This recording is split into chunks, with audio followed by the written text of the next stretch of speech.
কথা বলতে চাই সেটা হলো ভারতীয় আগ্রাসন। যে জাতি এখন পর্যন্ত ভারতীয় আগ্রাসন সম্পর্কে সচেতন না, মনে রাখবেন এরা পরাজিত।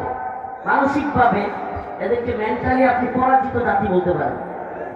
আমাদের সবচেয়ে গুরুত্বপূর্ণ যে বিষয়টা এখন শত্রু চিনা এবং শত্রুর ধরন চিনা, শত্রুর অবস্থান বুঝা। আমি ওই হুঙ্কার কিংবা এর জন্য জোসমার জন্য কথাগুলো বলছি না, আল্লাহ মাফ করুন।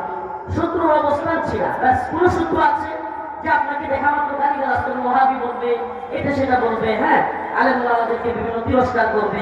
কিছু শত্রু আছে আপনাকে দেখা মাত্রই হাত পা ভেঙে দেওয়ার চেষ্টা করবে। কিন্তু এমন কিছু শত্রু আছে যারা আপনাকে, আপনার দেশকে, আপনার ইমানকে, আপনার সব কিছুকে ধ্বংস করার পায় তারা করবে। এটাই হিন্দুত্ববাদী ভারত। এবং এই শত্রু, আমি বাকি দুই শত্রুর কথা এখনই চিহ্নিত করছি না, পরিচয় করিয়ে দিচ্ছি না, এটা আপনারা বুঝে নেন। বাকি যে শত্রু আপনাকে আমাকে সবাইকে ধ্বংস করে দিবে, এটা হিন্দুত্ববাদী ভারত।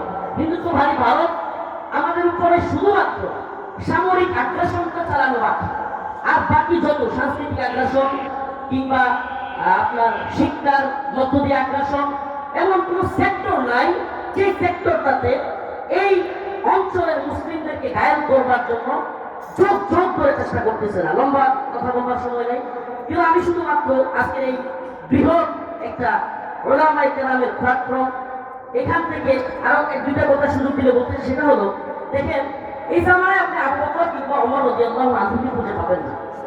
আপনি ভুল ত্রুটির উঠতে এমন কোনো মানুষকে আজ খুঁজে পাবেন না। এখানে যারা বসে আছেন, আমরা কেউ ভুলের উঠতে নই। শুধু একটা কথা মনে রাখবেন, বাতিলের শত্রুর তীর যাদের বিরুদ্ধে, হকের মাপকা দিতে তারাই কিন্তু অগ্রগণ্য। অতএব এখানে যে মানুষগুলো, প্রত্যেকটা মানুষের দিকে ইন্ডিয়ান হিন্দুত্ববাদী আগ্রাসন বলেন, রয়ের আগ্রাসন বলেন, কিংবা তাদের ঘোষক বাংলাদেশ আওয়ামী লীগের, বাংলাদেশ আওয়ামী লীগ সরকারের ঘোষণা বলেন, সবচেয়ে বেশি নির্যাতিত নিপীড়িত মানুষগুলো আপনাদের সামনে। আমরা তো হযরত আবু বকর কিংবা ওমরকে এই যুগে রাদিয়াল্লাহু আনহু পাবো না।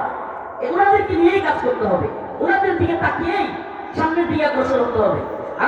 আমরা যেভাবেই দেখি না কেন, বাস্তবতা হলো বাতিলদেরকে বলেন কিংবা সারা বাংলাদেশের মানুষজনকে বলেন, এই মানুষগুলোকেই তারা অগ্রগণ্য মনে করে। আমি প্রিয় আলেমদের কাছে আমার বিশেষ একটি অনুরোধ থাকবে, প্রিয় আলেম সমাজ, আমরা একসাথে দীর্ঘদিন কারাগারে ছিলাম। আপনারা দেখেছেন কিছু ভাই, শফিউর রহমান পারাবি সহ আমাদের আরো কিছু ভাই, এদেরকে আপনারা কোর্টে, গারদে কিংবা বিভিন্ন জায়গায় দেখেছেন।